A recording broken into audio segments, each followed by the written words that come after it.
I think the first thing to say is that, you know, with folks like you on the political right, I do think that Starmer can't win.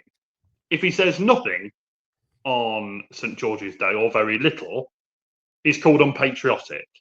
But if he says something and makes a thoughtful speech, which I'm sure he thought he was doing, and you know, I've listened to it again in preparation for this podcast, and there was bits I agreed with more than others, but I thought it was a fairly thoughtful contribution.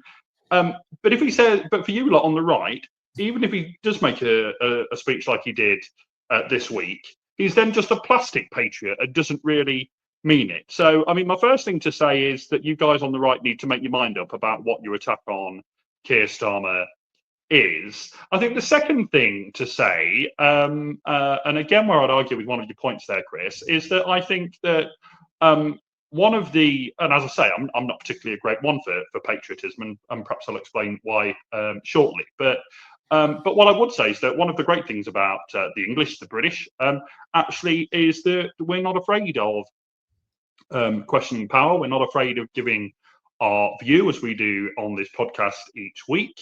And that actually kind of critical thinking is a good part of the English tradition as well. And so to kind of say that we must all have this jolly day where we don't reference anything that is in any way negative, I'm not personally sure that is particularly English or British.